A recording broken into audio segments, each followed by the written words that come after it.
जीवन का ये बहुत बड़ा रूप होता है। महात्मा बुद्ध ने 3 सूत्र दिए थे ना, बुद्धम शरणम गच्छामि।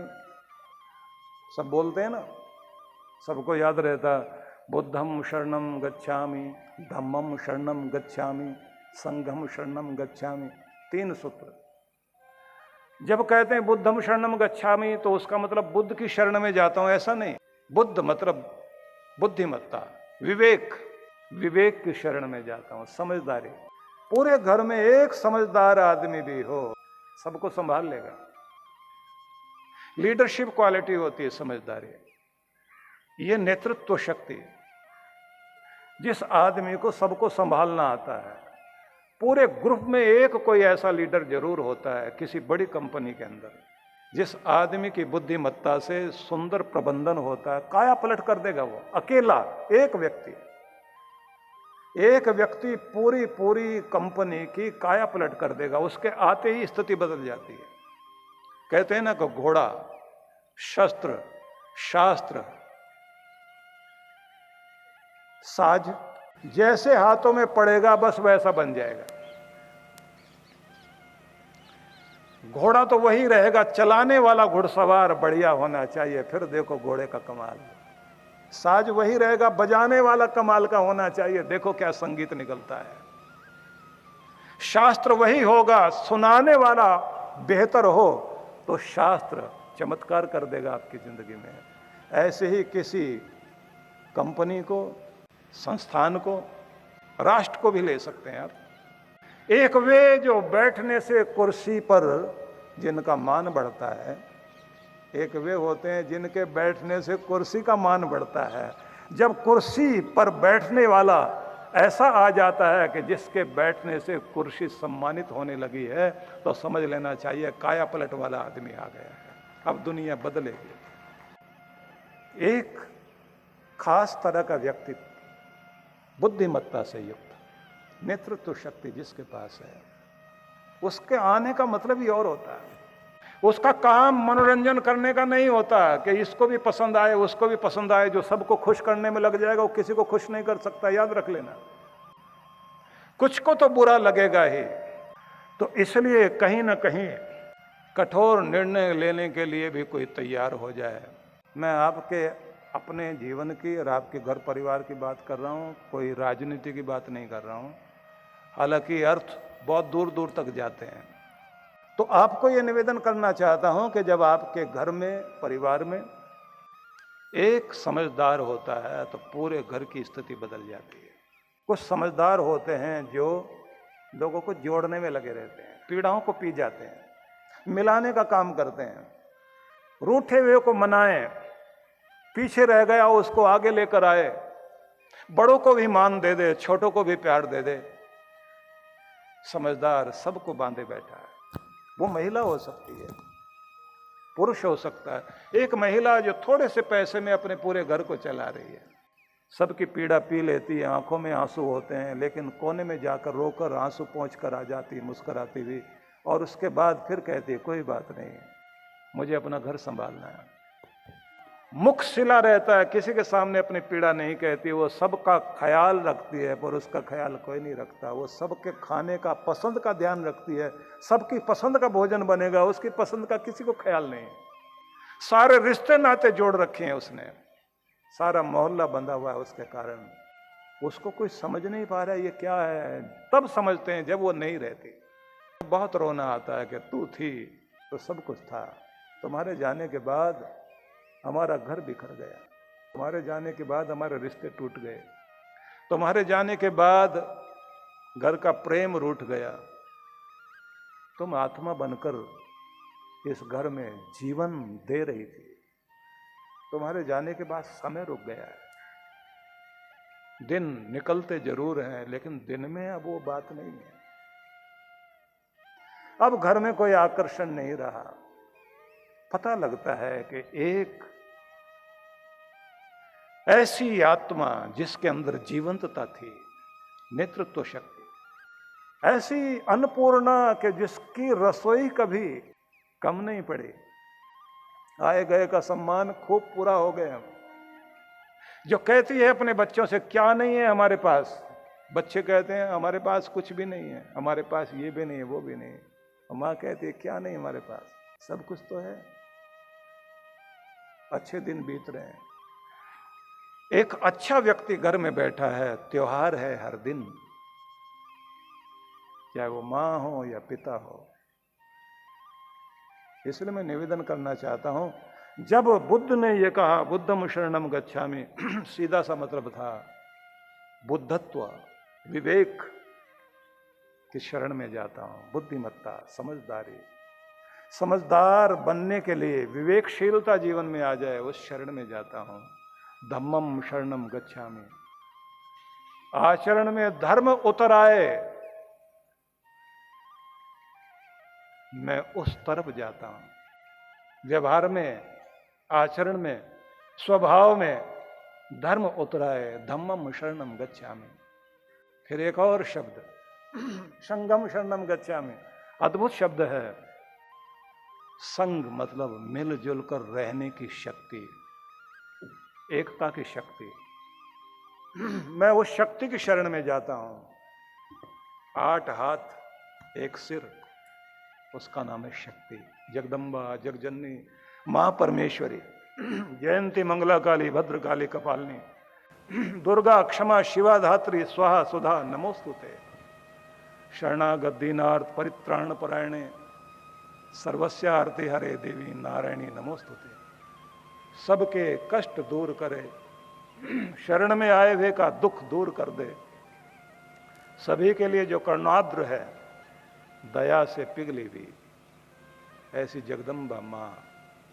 8 हाथ और 1 सिर, सीधा सा मतलब है करने वाले हाथ 8 हों, बताने वाला एक, एक के इशारे पर जहां सब काम करने वाले हों, वहीं पर शक्ति आया करती है। शक्ति इसी का नाम है। रावण के पास सिर ही सिर है, हाथ नहीं। मतलब दिमाग बहुत, करने वाला कोई नहीं। एकता नहीं है घर में, एकता नहीं। जिसके घर में एकता नहीं, समझ लेना शक्ति नहीं है। संगम शरणम गच्छामि। अब वेदों को पढ़ें तो ऋग्वेद का अंतिम सूक्त संगठन सूक्त है, जिसमें बड़े सुंदर ढंग से संदेश है। संगच्छध्वम संवदध्वम संवो मनांसि जानताम। भगवान ये कहते हैं मिलकर चलना सीखो। संवदध्वम, एक आवाज में बोलना सीख जाओ। कभी देखना, सारे इकट्ठे होकर एक ही मंत्र को एक ही भाव में, एक साथ, एक ही तरह के स्वर में बोलना सीख जाएं और बोलकर देखें। अकेले की मंत्र पाठ का वो प्रभाव नहीं होगा। हजारों कंठों से जब एक तरह का मंत्र निकलता है, उसका प्रभाव इतना अद्भुत होता है, ब्रह्मांड को पार करती हुई आवाज परमात्मा तक पहुंचती है। और जो चमत्कार अब तक नहीं हुआ, वो एकदम हुआ करता है। इसलिए हमेशा इकट्ठे होकर प्रार्थना करना सीख जाओ। और नहीं तो कम से कम अपने घर परिवार के जितने सदस्य हैं, भोजन में और भजन में इकट्ठे बैठना सीख जाएं, तो घर के अंदर कलयुग का प्रभाव नहीं रहेगा। आपके घर में सतयुग आ जाएगा और आपके घर की एकता बनी रहेगी। रूठने मनाने वाली बात नहीं रह जाएगी, अपने आप सब मने हुए रह जाएंगे। और जहां बड़े बीच में नहीं होते, तो फिर वहां काले कोट वाले वकील ही बीच में होते हैं। आपने देखा होगा ना, बड़े हैं तो वो एक को डांट देंगे, दूसरे के आगे हाथ जोड़ देंगे, बैठकर सुन लेंगे, पीड़ाएं मिटा देंगे। और आजकल ये हो गया कि माता पिता अलग, बेटा बहू अलग, और थोड़े दिनों के बाद पता लगता है कि दोनों के 2 वकील खड़े हुए हैं। अब समस्या कोर्ट में जाके निपटेगी। बड़े निपटाते तो बहुत अच्छा, माँ बाप से दूर हो गए, बड़ों से दूर हो गए, तो समस्या आ गई ना। इसलिए निवेदन करना चाहता हूं कि एक आवाज में मिलकर पाठ करने वाले, बोलने वाले हो जाएं, एक मिलकर चलने वाले हो जाएं। संवो मनांसि जानताम, एक मन वाले। देवा भागम यथा पूर्वे संजानाना उपासते।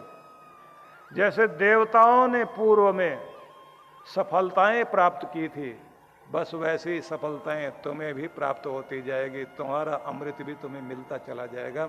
इसलिए एक आवाज, एक मन, एक दिशा और एकजुट होकर जो लोग चलना जानते हैं वहां पर शक्ति रहती है। तो बुद्ध ने ये कहा, 3 सूत्र दिए। अब 3 की बात चल पड़ी है तो मैं थोड़ा सा 3 और सुना देता हूं। पारसियों में भी 3 शब्द कहे जाते हैं। पारसियों के यहां 3 सूत्र बड़े अद्भुत हैं। एक तो वो कहते हैं हुमदा। हुमदा मतलब अच्छे विचार।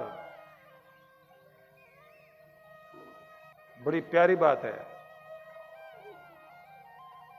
गांधी जी बोला करते थे, मैं अपने मस्तिष्क में किसी को गंदे पांव से चलकर प्रवेश नहीं करने दूंगा, ऐसे बोलते थे। किसी के गंदे विचार मेरे मस्तिष्क में आकर बैठ जाएं और मेरे मन को गंदा कर जाएं, इतनी हिम्मत मैं किसी को नहीं दूंगा, क्योंकि गंदे विचार आगे जिंदगी को गंदा कर जाएंगे। इसलिए ध्यान रख लीजिए, पढ़ो अच्छा, सुनो अच्छा, देखो अच्छा, ऐसे जगह बैठिए जहां से आपका मस्तिष्क अच्छा हो, जिससे आपकी जिंदगी अच्छी हो। आपका मस्तिष्क ऊंचा तो आपका माथा ऊंचा, आपका जीवन ऊंचा। अपने जीवन में महान विचारों की कद्र कीजिए। मैं बहुत आश्चर्य करता हूं कि हमारी धर्म कथाएं भी मनोरंजन का हिस्सा बन गई हैं। नाच कूद के घर चले जाते हैं। जिंदगी में वो संदेश हम लोग नहीं ले पाते कि जिसके कारण जीवन हर दिन नृत्य बन जाए, जीवन हर समय महोत्सव बन जाए, जीवन हर समय आनंदपूर्ण हो जाए। अगर वो विचार मस्तिष्क में बैठ जाएंगे तो जिंदगी नई नई नई हो जाएगी।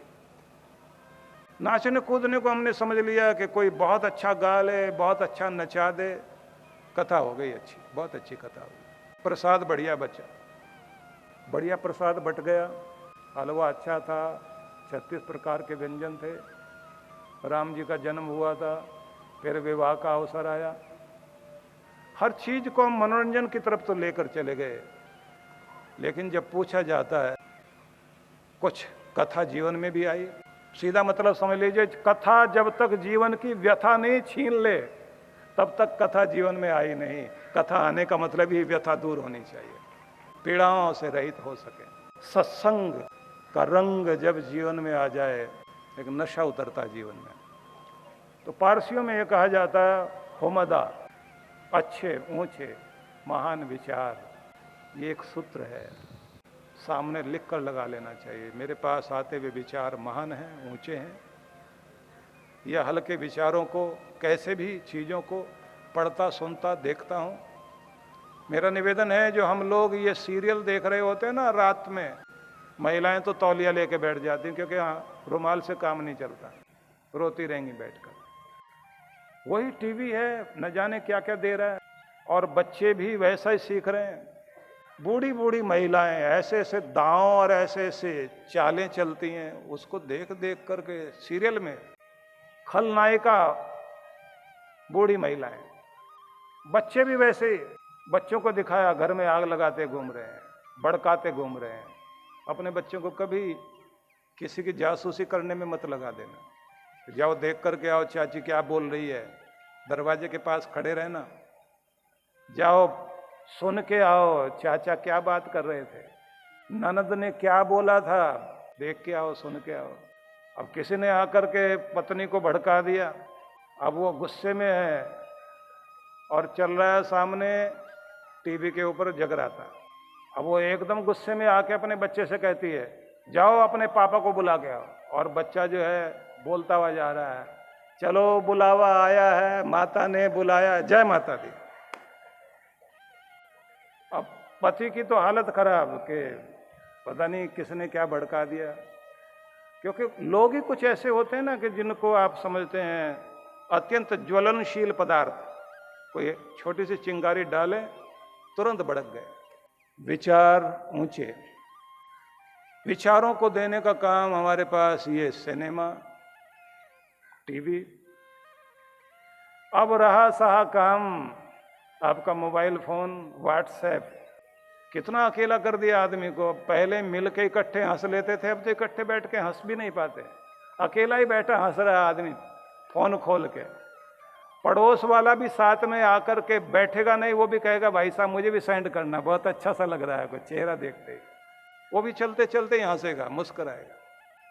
निवेदन फिर वहीं लेकर चलता हूं आपको, जिस भी तरह से विचार हमारे मस्तिष्क में आते हैं वो पवित्र हों। हमारे यहाँ पंडित लोग पाठ करते हैं मंगलाचरण में, स्वस्ति वाचन में, भद्रम कर्णे भी शृणुयाम देवा भद्रम पश्येमा अक्षभिर्यजत्राः, कानों से भद्र सुने, आंखों से भद्र शुभ अच्छा आंखों से देखें, और जो भी जीवन है वो देवताओं का जीवन जिए, पूर्ण आयु भोगे। तो वहां कहा गया होमदा अच्छे विचार, हुक्ता, हुक्ता का अर्थ है सही विचार तो हो पर सही बोलना भी होना चाहिए, मतलब व्यवहार, बहुत बड़ी बात है। पूरा जीवन हमारा इस बात पर निर्भर करता है कि हम अपने बोलने से लोगों के दिल में उतरते हैं या दिल से उतरते हैं। हमारा बोलना कहीं दिल से तो नहीं उतर जाते हम किसी के, लोग कहते हैं अब तक तो दिल में ये आदमी स्थान रखता था, तो दिल से उतर गया। और कभी कभी बोलना ऐसा भी होता है, हम अपने बोलने से लोगों के दिल में स्थान बना लेते हैं। इसलिए बहुत नियंत्रण चाहिए हमारे बोलने में। संस्कृत में एक बड़ा सुंदर सूत्र आता है जिसका सार ये है, मेरी पंक्तियों को ध्यान से सुनना। तुम्हारी गौ रूपी जीभ, तुम्हारी गौ रूपी जीभ खूंटे से ठीक बंधी होनी चाहिए। तुम्हारी जीभ रूपी गौ खूंटे से मतलब नियंत्रण में रहनी चाहिए। तुम्हारी जीभ रूपी गौ खूंटे से बंधी रहनी चाहिए, क्योंकि यह खूंटे से खुलकर दूसरों के मान की हरी भरी खेती को उजाड़ने के लिए हमेशा तत्पर रहती है। इसलिए इसे खूंटे से बांध के रखो, नहीं तो खुल गई न जाने किस किस के मान की खेती को चर के आएगी। इसलिए इसे नियंत्रण में रखना जरूरी है। कितनी ऊंची बात है। मैं पढ़ रहा था, एक ब्राजील के लेखक हैं पाओलो कोएल्हो, उन्होंने एक बड़ी सुंदर पंक्ति लिखी है कि कुछ लोगों के अंदर नेतृत्व शक्ति तो होती है, पर वो कैसी? दूसरों को अपमानित करने की, दूसरों की राह में बाधा खड़ी करने की, दूसरों को मुश्किल में डालने की। और वो उनका कार्य तब तक लगातार चलता रहता है जब तक उन जैसा कोई बड़ा ना मिल जाए जो उनकी राह में भी बाधा डाल दे, कि उन्हें कभी भुलाया नहीं जा सकेगा। मतलब हमेशा यादगार बन जाओगे। लेकिन ये देखो तो सही कि हमारी नेतृत्व शक्ति कैसी है, क्या काम बिगाड़ने वाली या काम बनाने वाली? तो सही बोलना, पारसियों के जो 3 सूत्र हैं उनमें एक तो हो गया होमदा, एक हो गया हुक्ता, तीसरा है हुवस्ता। हुवस्ता का मतलब होता है नेक कर्म, कि तुम्हारा सबसे पहले तो ध्यान जाना चाहिए अच्छे विचारों पर, दूसरा ध्यान जाना चाहिए अच्छे व्यवहार और अच्छे बोलने पर, तीसरा ध्यान जाना चाहिए अच्छे नेक ऐसे कर्म। एक चिंतक ने बड़ा सुंदर कहा, यदि तुम किसी काम को करने के लायक हो तो उसे बेहतर ढंग से करने के भी लायक हो। यदि तुम किसी काम को बहुत अच्छे ढंग से करने के लायक हो, मतलब किसी काम को करने लायक हो, तो उसे बहुत बेहतर ढंग से करने के लायक भी हो, तो हर कर्म में अपना 100% 100% देने की कोशिश कीजिए।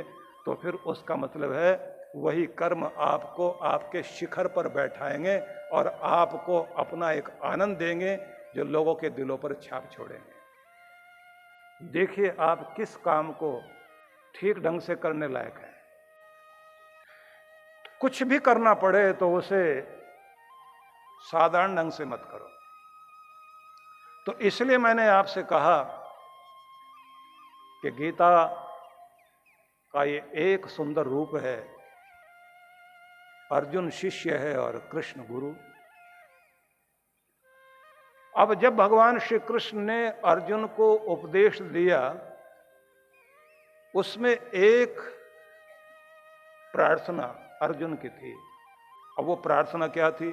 कार्पण्य दोषो अपहत स्वभावः पृच्छामि त्वाम धर्म सम्मूढ़ चेताः यच्छ्रेयस्यान्निश्चितं ब्रूहि तन्मे शिष्यस्तेहं शाधि मां त्वां प्रपन्नम। अर्जुन ये कह रहा है कि मैं आपका शिष्य, आपकी शरण में हूं, लेकिन कार्पण्य दोषोपहत स्वभावः, कायरता के कारण,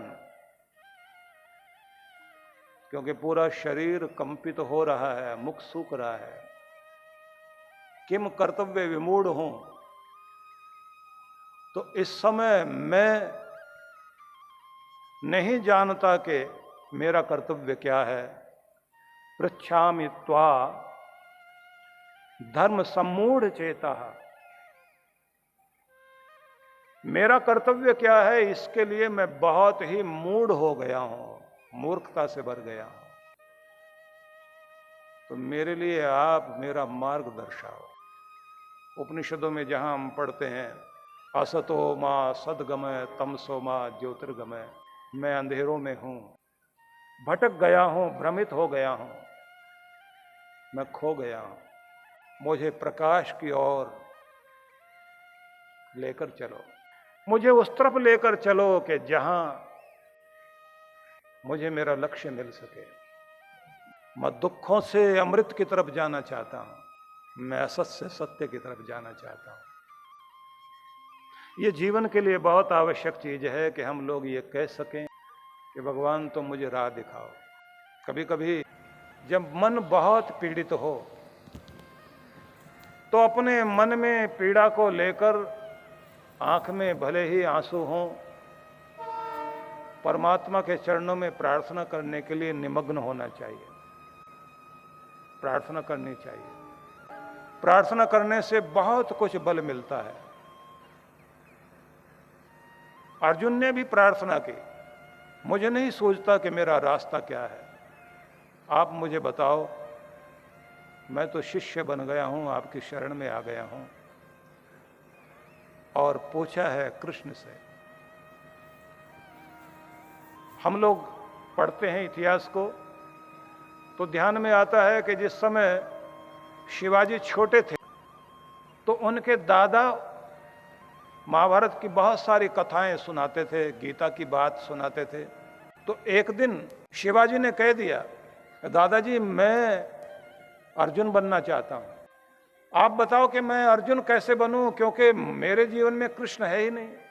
मेरे पास अगर कृष्ण हो तो फिर मैं अर्जुन बन जाऊं और फिर मैं भी चमत्कार कर दूं, मैं भी इतना सफल हो जाऊं, मैं भी वीर अर्जुन बनकर पूरी दुनिया में नाम कमाऊं, अन्याय का विरोध करूं। दादाजी ने कहा, बेटा कृष्ण की चाहत में मत बैठो, तुम तो एक ही कोशिश करो, तुम अर्जुन बनने की कोशिश करो। तुम्हें ढूंढते हुए कृष्ण अपने आप आ जाएंगे। अगर तुम अर्जुन बन जाओगे तो कृष्ण अपने आप जीवन में आ जाएंगे। सही शिष्य बनने की कोशिश करो, सही शिष्य बनने की, सही पात्र बनने की, अपने आप को इस योग्य बनाओ कि तुम्हें गुरु ढूंढता हुआ तुम्हारे पास आ जाए। और जब गुरु जीवन में आता है तो यह ध्यान रख लेना, इतिहास नई करवट लेता है। योग्य गुरु और योग्य शिष्य दोनों का मेल हो जाए। और ये मेल कराने का ये मतलब नहीं होता कि हमने तो गुरु कर लिया और गुरु के पास जाते भी हैं। कई लोगों को होता है कि वो 4-4, 6-6 गुरु कर लेते। एक माता ने हमको भी आके कहा था ऐसे ही, बोले हम बहुत आपको सुनने के बाद प्रभावित हो गए हैं, आपको गुरु करना चाहते हैं। मैंने टाल दिया। अगली बार फिर आई, आकर पूछा। मैंने कहा आपने पहले भी कोई गुरु किए थे? बोले हाँ पहले किए थे, वो 2-2.5 साल तो चल गए, उसके बाद वो सिधार गए। तो फिर हमारे मन में आया एक और गुरु करना चाहिए, तो दूसरा गुरु किया, वो 6 महीने चला, फिर वो भी सिधार गया। ऐसे करते करते 6 तो चले गए। मैंने कहा कितनी एज है आपकी? बोले 70 साल की। मैंने कहा बोले अब आपके प्रति श्रद्धा जागी है। मैंने कहा माता हम तो अभी रहना चाहते हैं धरती पर, क्योंकि आपका तो कुछ बिगड़ा नहीं, पर जिसको आपने गुरु बनाया वो जरूर पार उतर गया। तो बहुत ऐसे भी होते हैं गुरु कोई पार लगा देते हैं, वो खुद के जीवन में कभी कोई फर्क नहीं पड़ता। ठीक है कि गुरु प्रामाणिक होना चाहिए, गुरु से, योग्य गुरु से दीक्षा लेनी चाहिए। ये भी बात ठीक है कि गुरु के साथ चलने का, उनके साथ बैठने का भी एक मर्यादा और नियम और व्यवस्था होती है कि गुरु के चलते हुए उसकी छाया पर भी पाँव नहीं पड़ना चाहिए।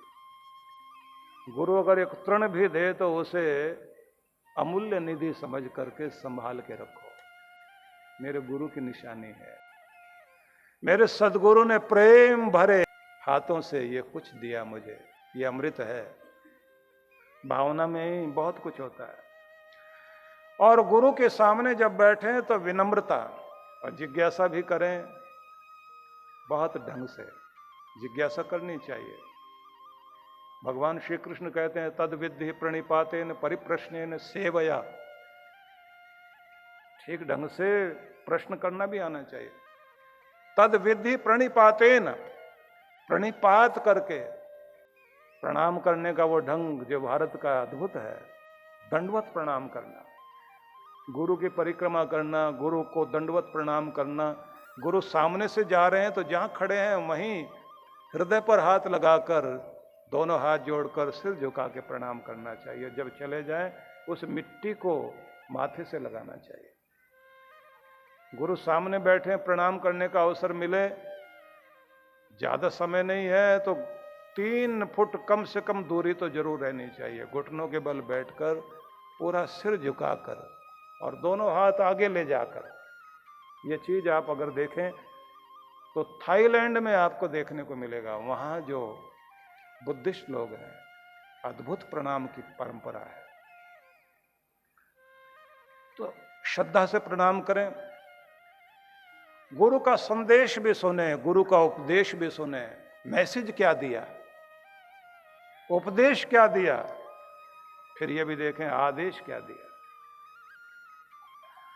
और गुरु के चरण कमल की शरण ग्रहण करने वाले बने, सेवा करने का अवसर मिले और दीक्षित होकर भक्ति सीखें। नियम में रहना सीखना चाहिए। कैसे नियम में रहें? अखंड जाप। और एक बात और भी कि हम कौन सी क्लास में आ गए, कहीं वहीं तो नहीं गोल गोल घूम रहे हैं। चले बहुत, पहुंचे कहीं नहीं, किया बहुत, फल कुछ नहीं मिला।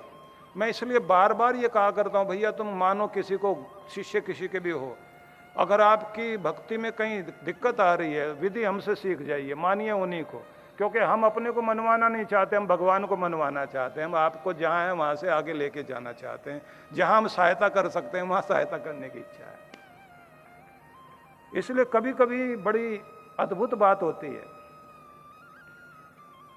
आते हैं लोग, विधि सीखते हैं, तो सीखने के बाद उनको लाभ होने लग जाता है, बोलने लग जाते हैं अब तो हम आपकी तरफ हो गए।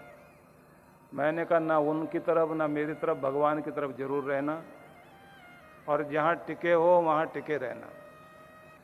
और इतने टिको कि आपका मन टिकने लग जाए, आपकी पात्रता आए। क्योंकि हम लोग कभी भेष के चक्कर में आ जाते हैं, कभी चमत्कार के चक्कर में आ जाते हैं।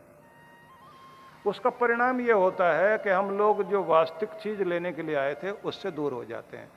तो दीक्षित होकर के सदगुरु से भक्ति सीखनी चाहिए और श्रद्धा भक्ति पूर्वक गुरु की आज्ञा का आदेश पालन करने के साथ साथ में अपने नियमों में दृढ़ रहना चाहिए। मैं ये बात इसलिए कहना चाहता हूं, अगर आप अपना नियम पकड़े रखेंगे, ये नियम ही है जो आपको, आप इसे पकड़िए, भगवान आपकी बाह पकड़ेगा, भगवान आपको पकड़ेगा, भगवान आपको ग्रहण करेगा। नियम छोड़ा तो बंधन टूटा। नियम नहीं छोड़ो। नियम पूर्वक जब आप बैठने लग जाते हैं तो यहीं से कृपा होने लग जाती। भगवान श्री कृष्ण ने जब गीता में इस संदेश को इस तरह से कहा, तेषाम सतत युक्तानाम भजताम प्रीतिपूर्वकम,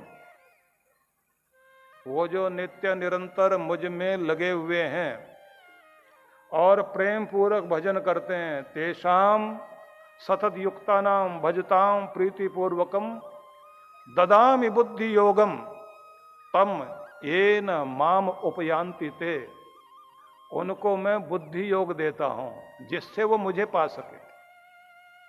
भगवान अपने को पाने का रास्ता देते हैं।